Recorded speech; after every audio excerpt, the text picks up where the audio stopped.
पास तक पहुंचा देंगे। नहीं नहीं वीरेंद्र विक्रम सिंह, रुक जाइए। नहीं, कोई दलील काम न आएगी इस वक्त, कोई खुशामद नहीं चलेगी। तुम भेड़ की खाल में भेड़िए हो। तुम पर किसी तरह का रहम करना नाइंसाफी होगी। सरकार, राजकुमार सामने खड़ा है, इसे गिरफ्तार कर लीजिए। सरकार आपकी घी क्यों बंद है? बकवास बंद करो। जाओ, जाके सिपाही को ले आओ। जाओ, जल्दी करो। राजकुमार वीरेंद्र विक्रम की जय हो।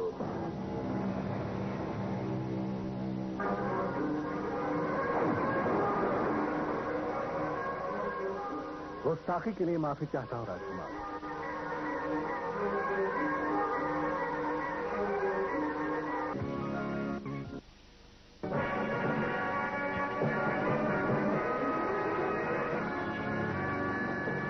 बादब, बामुलायजा, होशियार, नवगढ़ की महारानी कल्याणी देवी दरबार में पधार रही हैं।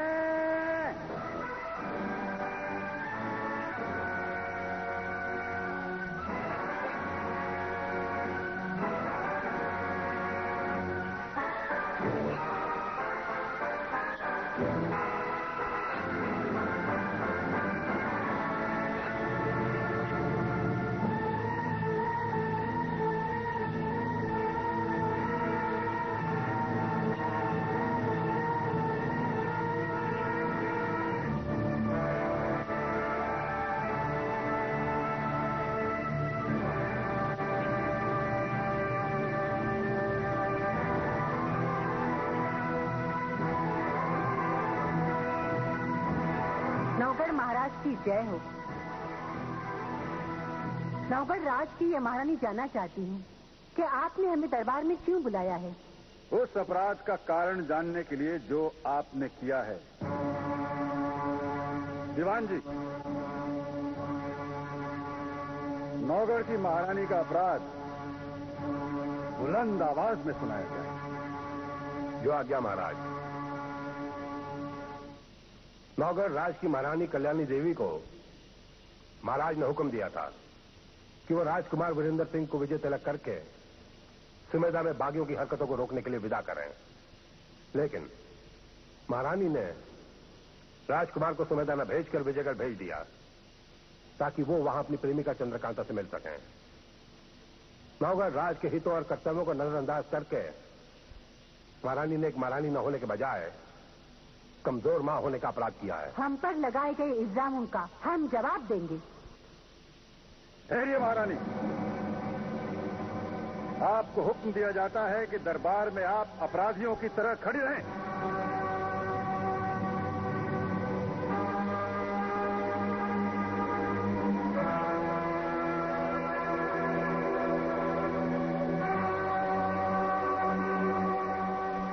इंसाफ और कानून के नियम सबके लिए बराबर होते हैं।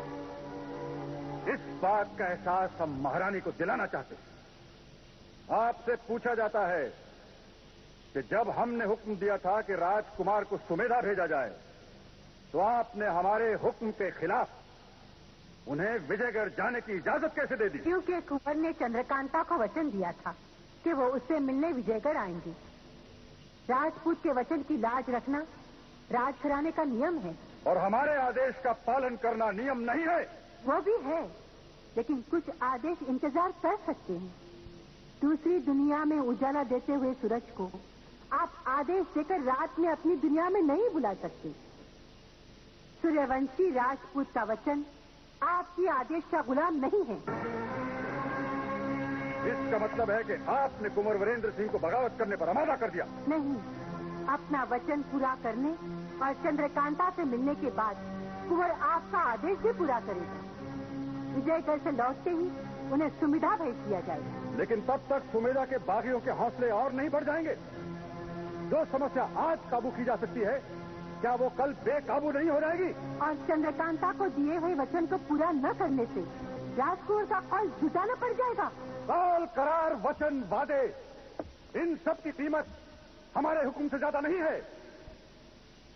देश की समस्याओं को सुलझाना एक जरूरी जिम्मेदारी है, जबकि अपने दुश्मन की बेटी के आगोश में बैठकर प्यार की बातें करना जिम्मेदारी नहीं अय्याशी है। अय्याशी नहीं, प्रेम प्यार मोहब्बत भी एक जिम्मेदारी है। चंद्रकांता के लिए कुंवर का प्यार ये साबित करता है कि विजयगढ़ और नवगढ़ के बीच लगी नफरत की आग का शिकार वो नहीं है। प्यार के पैगाम ही नफरत को मिटाते हैं। देश को प्यार करना ज्यादा जरूरी है, पर देशों के हिसाब किताब तो जंग और लड़ाइयों से तय किए जाते हैं। मासूम लोग उस खून खराबे की कीमत चुकाते हैं। जंग के खून से सींची हुई धरती जहर और नफरत की फसल पैदा करती है। प्यार से सींची हुई धरती छायादार दरख्तों और महकते हुए फूलों का जन्म देती है। ओ, समझा। इसीलिए आपने हमारे हुक्म से ज्यादा, अपने फर्ज से ज्यादा अपने जज्बात को अहमियत दी। फर्ज अंधा नहीं होता। जब फर्ज जज्बात से खला लेता है तो जज्बात के सामने खुद पीछे हट जाता है। फर्ज में बंधे लोग कठपुतली कहलाते हैं और समझदार दिल जज्बात को ज्यादा जरूरी समझते हैं। दिल की आवाज को वो ईश्वर की आवाज समझते हैं। नवगढ़ की महारानी दिल की आवाज सुनकर माँ बन गई। अब ये माँ नवगढ़ के महाराज की गुनहगार है। आप जो भी सजा सुनाएंगे मुझे मंजूर होगा। इससे पहले कि हम सजा सुनाएं, नवगढ़ के राजकुमार की मां ये भी सुन ले कि अपने जज्बात में बहकर अनजाने में आपने अपने बेटे को वो सजा दे दी है जो आज तक शायद ही किसी मां ने अपने बेटे को दी। बिना सोचे समझे आपने कुंवर को विजयगढ़ भेजकर उसे मौत के मुंह में ढकेला। क्योंकि विजयगढ़ के लोग सब बेउसूल हैं, बेजमीर हैं, अपनी आस्तीनों में खंजर लिए घूमते हैं। मौका पाते ही वो कुंवर को नुकसान पहुंचा सकते हैं, क्योंकि वो सब धोखेबाज हैं और उनकी धोखेबाजी का सबूत है उदय सिंह की हत्या। क्या आपने इसके बारे में भी नहीं सोचा? मेरे कुंवर के सिर पर माँ का आशीर्वाद है। वही आशीर्वाद कवच बनकर उसकी रक्षा करेगा। आशीर्वादों और दुआओं के कमजोर कवच जिर्रा बख्तर नहीं बन सकते। वो किसी की हिफाजत नहीं कर सकते।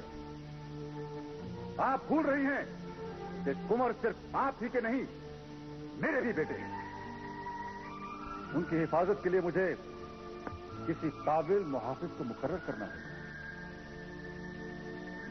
और रही सजा की बात,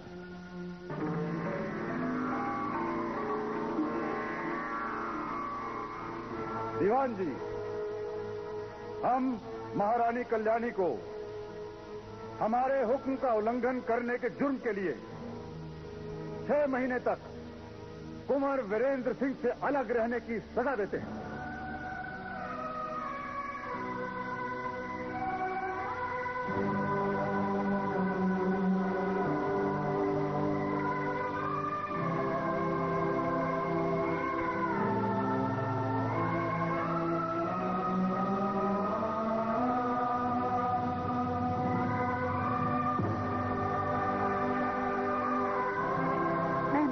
इस फैसले की कदर करती हूँ। दीवान जी, दासियों से कहिए कि वो महारानी को अपने महल में ले जाए। महाराज के हुक्म की तामील हो।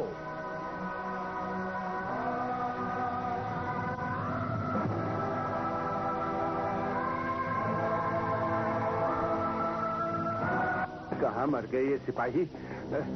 अरे तो सरकार यहाँ कैसे पहुंच गए?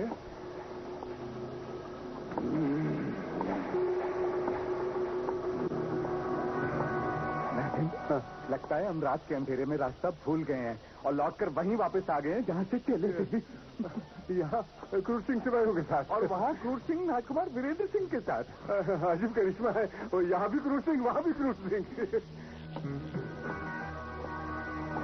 हाँ, मुझे लगता है ये कोई अय्यार है जो क्रूर सिंह बन चुका है और अब क्रूर सिंह बनके हमें गुमराह कर रहा है। लेकिन यहाँ तो तुम्हारे मेरे सिवा कोई है ही नहीं तीसरा। मैं तुम्हारे साथ साथ बराबर चल रहा हूँ। तुम हमारे साथ ना भी होते तो क्या कर लेते? खामोश। काजिम, चल के सरकार से खुद ही पूछ लेते हैं। ठीक। कहां से आ रहे हो तुम लोग? क्या वीरेंद्र विक्रम मिला? मिला, आपको मिला? जी हाँ। और हुजूर, आप ही ने तो कहा था कि जाओ सिपाहियों को लेकर आओ उसे गिरफ्तार करने के लिए। नालायक, ये क्या कह रहा है?